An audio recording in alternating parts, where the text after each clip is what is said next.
Are you ready to overcome the complexities and burdens that come with your success? Join the team at Centura Wealth Advisory in the Live Life Liberated podcast. Now, on to the show.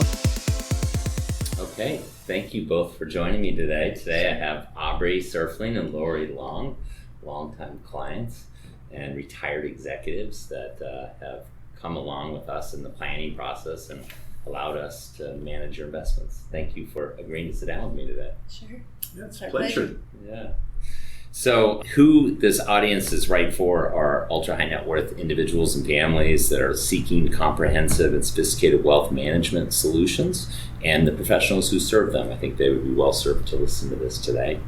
Why don't you guys tell me a little bit about your educational backgrounds and your family? Okay, I'll go first. I have a bachelor's degree in economics and business administration, and I worked in the biomedical research field for several years. The majority of my background is in biomedical research, finance, and administration. I have a degree in accounting. And my last job before we left New York, I was doing executive recruiting for a boutique firm that recruited for pharmaceutical and biotech companies. My family, I grew up in Los Angeles. I had a dad that was very strict, youngest of 5 kids. Not so much stress on education, but more on hard work and showing up on time and being in the right place and working hard. I do charitable work in the Valley. When we moved to Palm Desert, I retired, and I've served on several charity boards. I'm currently on Desert Arc, which creates opportunities for 650 clients with disabilities. And I'm also on an Eisenhower support group called Circle of Stars. Nice. How about you, Aubrey?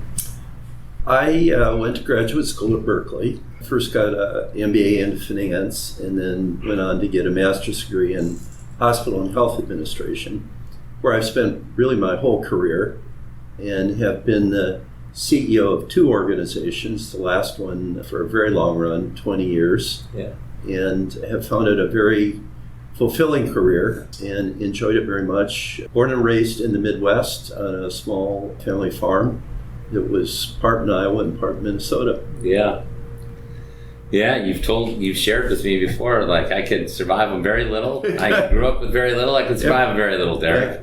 Yeah. So, and you guys have a blended family. We do. So you guys were introduced to me by somebody that's close to you guys, a senior executive at your firm that was a client of ours, and said November of 2013, you guys should go down and chat with Derek Myron. And so can you believe it's been this many years later, 8.5 years later? None of us have aged a day though. and we needed help. We didn't really realize at the time just how much help we needed. Yeah. Exactly. But we figured it out as we went with you, Derek, and I appreciate it very much. Yeah. I remember that I was trying to talk you into having a phone appointment. You're like, no, Derek, I'm driving down. I'm going to meet you in your office. Yeah. You showed up with those boxes. So.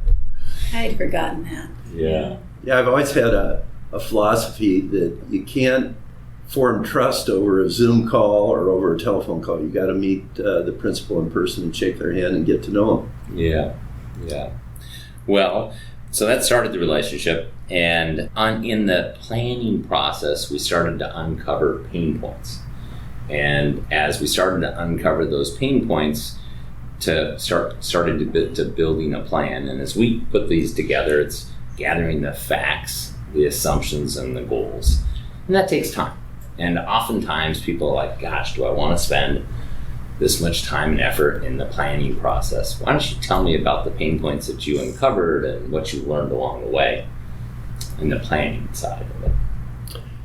Well, I'd say one is, even though I was working hard and making a lot of money, there was just no tax planning that went along with it. We really hadn't done any estate planning at all to speak of.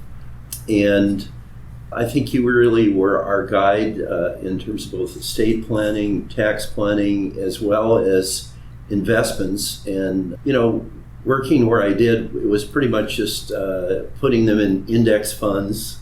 And so there wasn't much creativity to it. And you kind of, I think, guided us to a much more balanced portfolio where we have very significant real estate investments that have performed extremely well. and helped us through, I think, those 3 different processes, meaning tax planning, estate planning, and investments. And it's taken quite a while, but we've really settled down and are very, very happy with it. Yeah. And so when we embark on the income tax piece of it, you're putting a lot of money in trusts. How difficult was that for you to make that first decision to say, gosh, we're going to put a very large sum of money into this trust? And Derek, we're trying to get to retirement. Why are you telling us to fund trusts that are going to lock up this money? How difficult was that for the two of you to make that decision? Don't they say it takes 7 years by the time you start talking about a trust when you actually do it? I think that was kind of the track we were on, and it was really hard, I think, to let go and to put it into a trust. We knew it was the right thing to do. And as far as investing, you think you know, but you really don't know. And that's where people like you come in who are, educated in this field and helped us along. And we came a long way, but it was hard to do it. It wasn't easy. It was painful.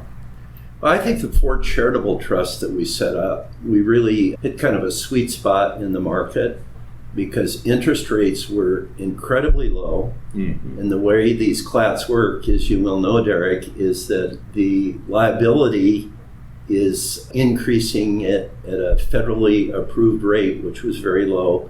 And if you have invested in good assets, it's really kind of have your cake and eat it too, where you can do something that's very charitable and yet something that makes a lot of financial sense, including tax sense. Yeah. And in your guys' goals, you guys had shared that, you contribute quite a bit to charity while you're working. And you were saying, gosh, we'd love to continue that during retirement, but we don't know. Are we going to have significant resources to take care of all the people in our life we want to take care of, including yourselves and your family and the charities? Mm-hmm. And so being able to, I know early, the first couple of those trusts, going, gosh, are we sure we can really do this? And we need to make sure that we're going to, this is going to suffice our needs, right? Right. And then you decided to continue to work. And you said, gosh, I don't know if I really want to be done. I want to continue, I really enjoy what I'm doing here. What went into that decision-making process?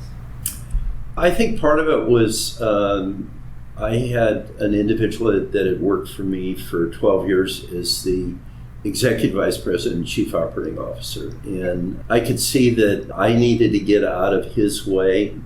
And if I didn't, he was going to get to an age where I think the board would have probably said, I don't know, maybe we should go to the outside. And I really didn't want that to happen. And so, but I had gotten up to where I was 77 years old. You don't look 77. I know, and I don't feel 77, but that's what the driver's license says, so I'm stuck with it. So it was time for me and time for the organization, and I think that transition went very well and worked out very well. Yeah. So I tell people I love the freedom but miss the action. Yeah. Lori wants you to get back to some of the action. Huh? Yes, that'd be nice. But one of the things Marty did for me that I really appreciate is I've got a great office that I go to and spend quite a bit of time in. And I said, Marty, never take that away from me. It's critical to saving our marriage. I think Lori's voiced the same. Exactly. Same greetings there. So, and now turning our attention from income tax planning to wealth transfer planning, you guys have a blended family. I've shared with you I come from a blended family, and oftentimes there can be unintended consequences in putting together that estate plan. And we know we've spent a fair bit of time making sure that all the parties' needs are going to be met, that your children and Lori and Aubrey wants to make certain that everybody's taken care of, but making certain that all these different things line up in a way that there aren't unintended consequences, because I know you guys have both witnessed where there's been blended families and one person passes and it gets ugly or complicated, and that's something you definitely wanted to avoid. Can you talk about going through that process and getting that all put together? Let me start, and then Lori, you can jump in. One of the things for me is it's not unusual for a couple to just not want to talk about it.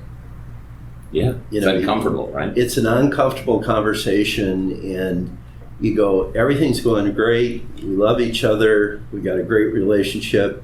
Do we really want to take the lid off of Pandora's box here?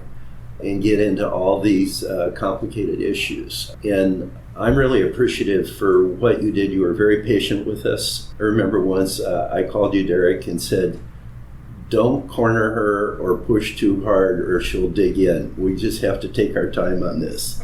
And we did. And it took a significant time, and it worked out really well. And we've done a couple of amendments along the way as our thinking has become more refined, I think. And it's a huge accomplishment. And I'll just say for myself, I really sleep better. So, Lori? Well, I think it was a difficult process, and it was uncomfortable talking about your mortality and what's going to happen after you go and all of this. But I think you really guided us through that process, and it wasn't easy. I remember calling you one time in tears, and I was about to get on the tennis court, and I had to call you back. And so, but we got through it, and I think it's laid out really well for all of us, everybody involved. I think it's really laid out where everyone's taken care of, and it's going to be an easy transition. And thank you, because you did guide us through all that.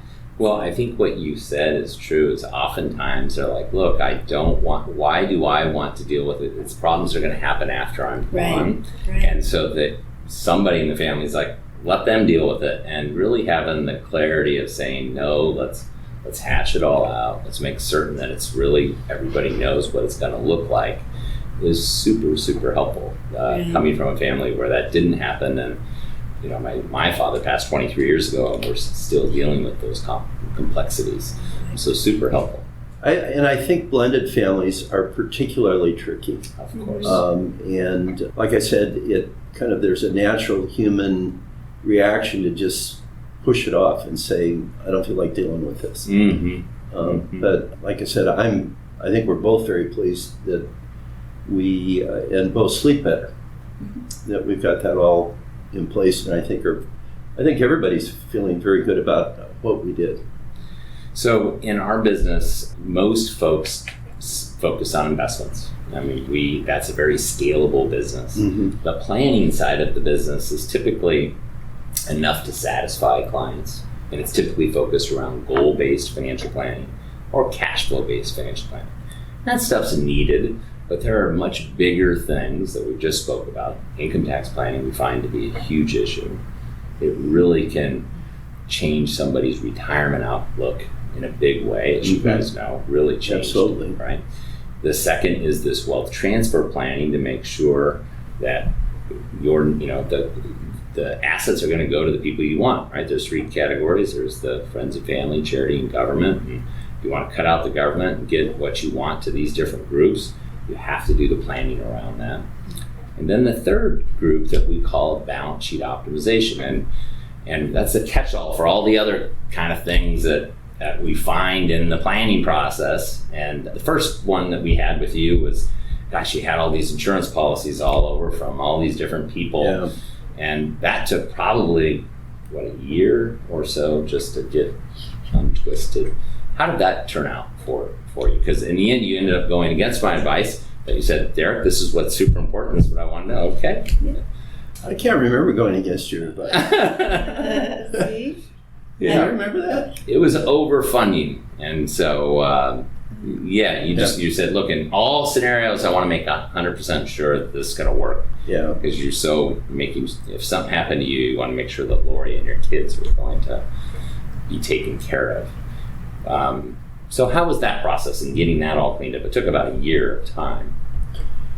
Is that or too long ago? Do you remember that? I remember the life insurance policies that you had, and you saying you've got to read the fine print because there's always perhaps balloon payment at the end and things, and you went through all those policies and either sold them or revised them, or I remember that part of it, and that was very important. Yeah. Well, I think that was another part of the restructuring. I don't remember that being stressful, but it was really important. And then setting up that life insurance trust, and that was an important part of the blended family piece of it, setting that up. And so I think that worked out very well. Getting those assets out of your estate. Yeah, exactly. Yeah. We found on your balance sheet some real estate partnerships of some folks that really were just kind of unscrupulous, and you're busy executives. You have to trust the people you are investing with. And I remember we hired a private investigator first, and then we hired a lawyer in the local town to get local intel. And then finally, I remember the day Aubrey's like, Derek, you're talking with all these numbers. I finally got the numbers. I got this. I'm going to call them on the phone. Here's your one opportunity before I sue you. And you were able to exit that gracefully without a lawsuit, thank goodness, right? For very little money and legal representation. Yeah. Exactly. Well, I just remember the deal was just give me my money back. Any profit that has been generated over and above that, you can keep it. Just give me my money back. And they thought about it and went, okay. Yeah. So, I still have the file folder on that. Well, getting that cleaned up, that's part of that balance sheet optimization, right? Cleaning up these things that are nuisances. And oftentimes financial advisors, they get paid to manage money, like going to do this stuff they don't really want to do. We really pride ourselves in going to get all these things cleaned up to get to a good spot. The next one was when you guys had run its course on that property up in Northern California. You guys said, gosh, a better spot for us to be would be somewhere over in Napa.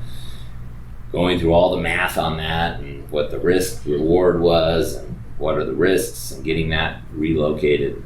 All these things take up a lot of time and effort on behalf of clients and on behalf of advisors to work together to get that done.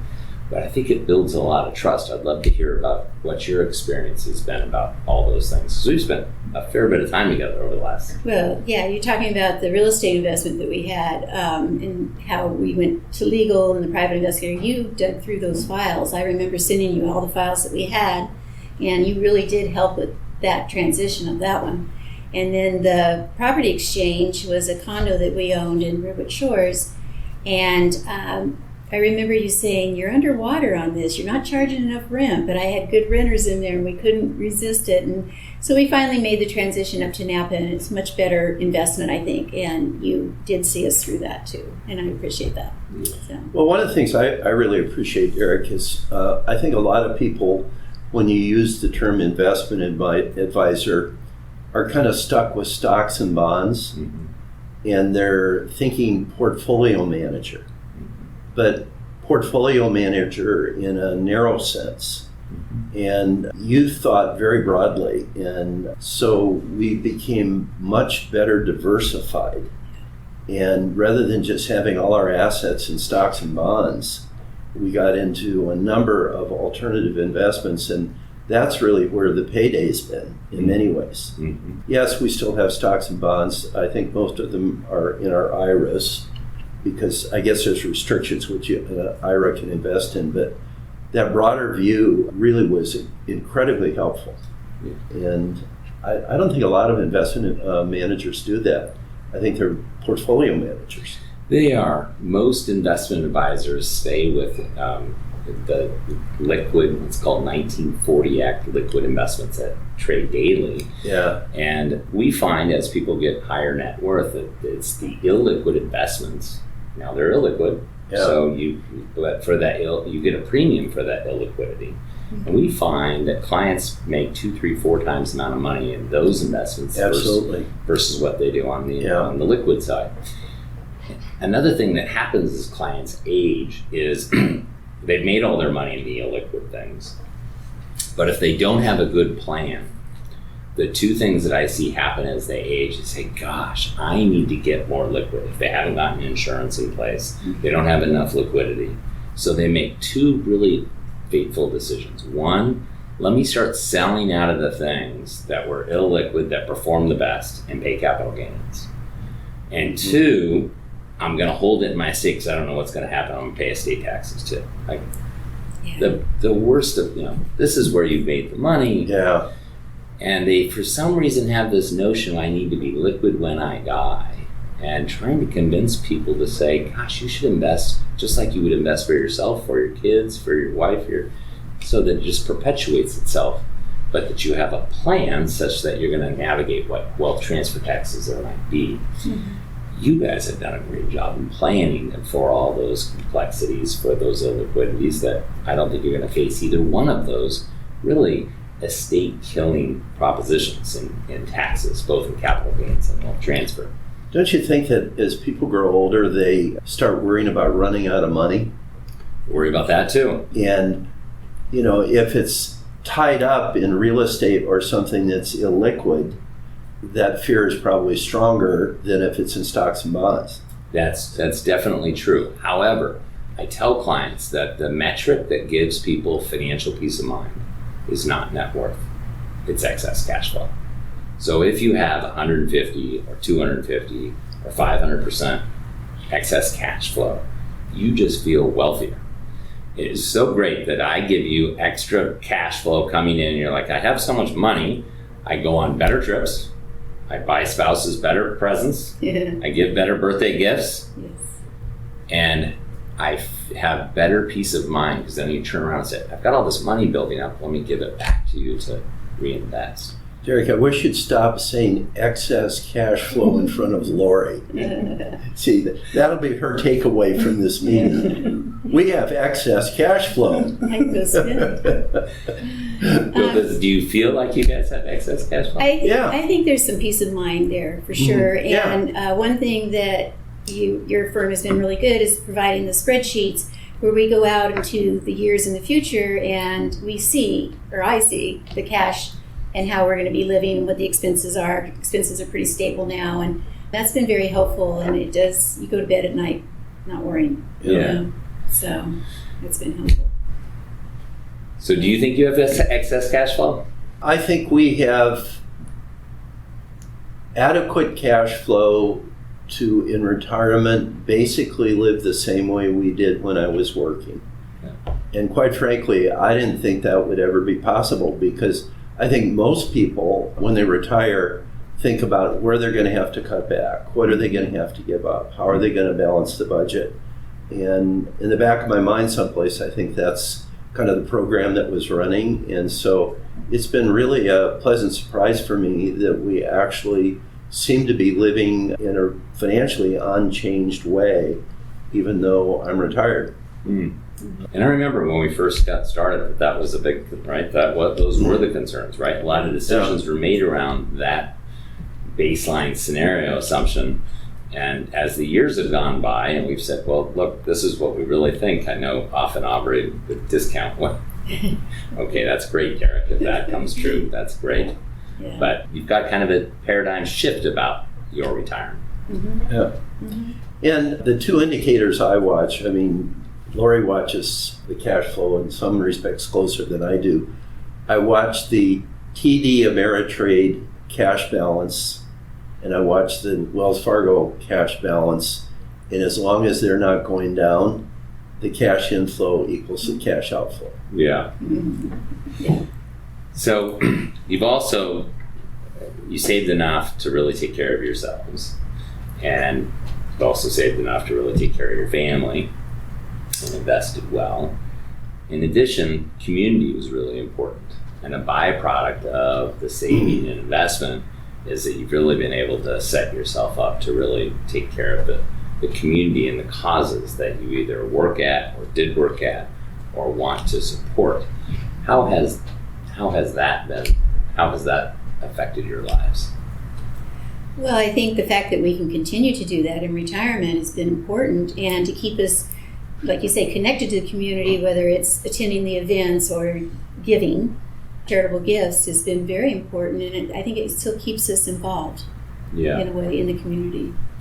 And the other thing I'd say is that, these CLATs, when they mature, we're going to have more money to give away than I ever dreamed we'd have to give away. Mm. And we're starting to talk about that and think about that. And are we going to put it in a private family foundation, or are we going to put some of it in a private family foundation?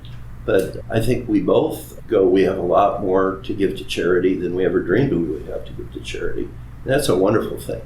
Really look forward to it. Yeah, the grants you're going to be able to start signing up for, and the causes that are near and dear to your heart. Yeah, and as you've said many times, isn't it a lot better for Lori and I have the flexibility to give it to who we want to give it to rather than giving it to the government with through increased taxes. That's exactly right. We comment, Derek, how you hate to pay tax. Cut that out. It's very painful. I just want to give clients what they want. No, Aubrey's like, look, Derek's going to work it so that every one of our accounts is under their management. Let's see what else I put down on here. So what do you think has been the most valuable piece of all the planning, whether it be income tax planning or estate planning or wealth transfer, balance sheet optimization? Like, what's been the most valuable piece for you and the most valuable piece for you? Why don't you start? Well, I would say the balance sheet optimization. I mean, all of these investments and the diversity in our portfolio has really been great. I mean, it's been great for our lives and our increased wealth, and I think you've helped us along the way to achieve that. And for me, that would be the key thing, I think. To me, I think more of it like the three-legged stool, where we talked about estate planning is one of the legs, terribly important. The tax planning, another leg, terribly important.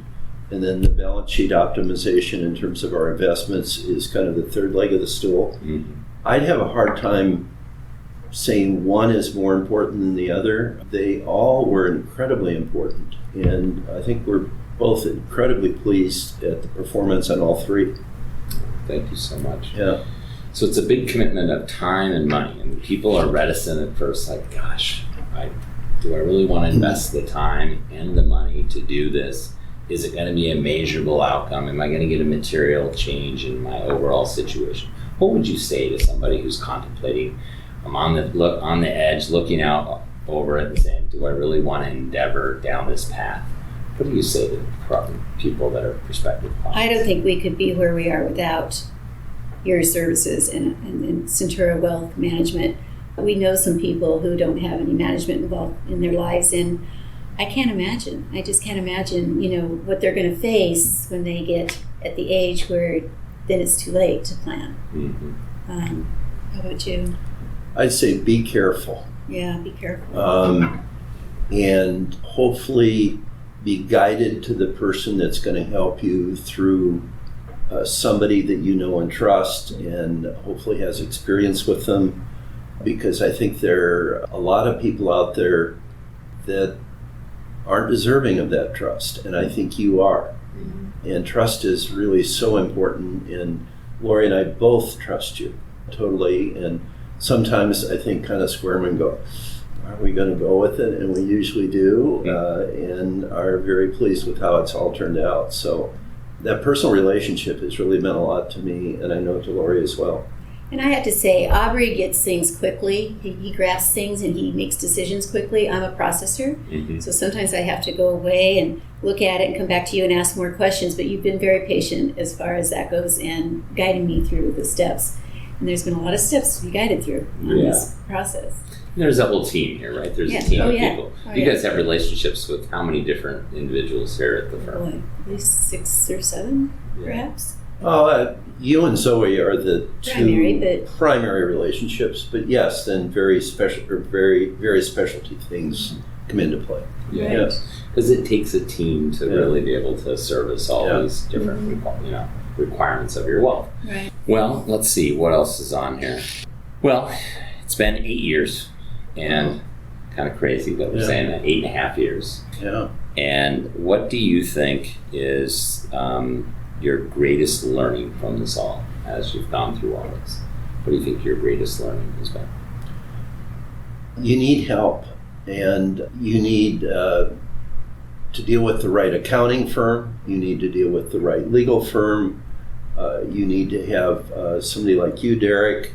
And like you say, it is a team, and it's a bigger team even than just this office. Mm-hmm. And it is an expertise, and it would be really, I think, dangerous for someone to think they could set out and do it on their own. Mm-hmm. And like I said, also be careful who you get involved with, because it's really important. It's just like that one real estate investment that you talk about. I mean, this was a personal friend of mine, and I trusted him. It was a big sum of money. Yeah, it was a big sum of money, but and I don't think he intended on doing anything that was harmful to me, because I don't think he knew what he was doing. I think you're right. I think you're right. So, yeah, good advice.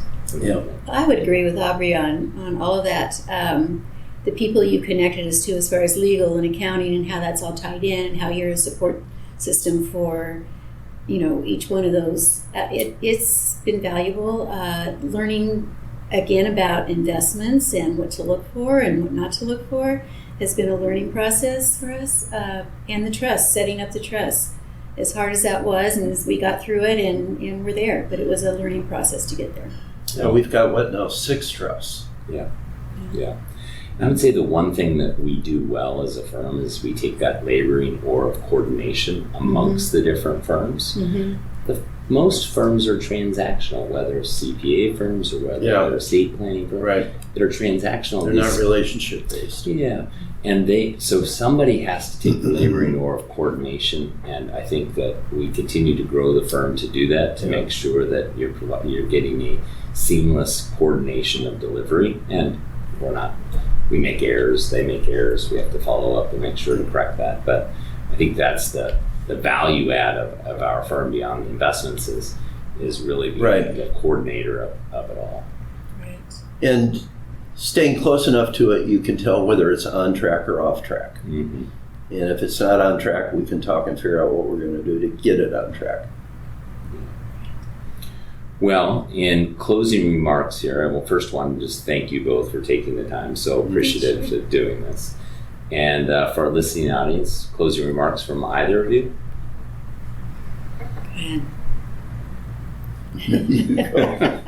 Well, I would just say that it's been a great experience, and we couldn't do it without you. I think that it gives us peace of mind when we go to bed at night and know that we're well taken care of, our children are taken care of, and I hope we have many more years to come to keep planning and investing. I guess I just said one word, which is thank you. Yeah. Thank you. Thank you both. I really enjoy serving you both. It's so rewarding to see clients set and achieve their financial goals. It's just super rewarding. I shared with you my personal story of why I decided to go down this path professionally, and it just warms my heart to do this work. So thank you both. Thank you for listening to the Live Life Liberated podcast. Click the subscribe button below to be notified when new episodes become available. The information covered and posted represents the views and opinions of the guest and does not necessarily represent the views or opinions of Centura Wealth Advisory. The content has been made available for informational and educational purposes only. The content is not intended to be a substitute for professional investing advice. Always seek the advice of your financial advisor or other qualified financial service provider with any questions you may have regarding your investment planning. Centura Wealth Advisory. Centura is an SEC registered investment advisor with its principal place of business in San Diego, California.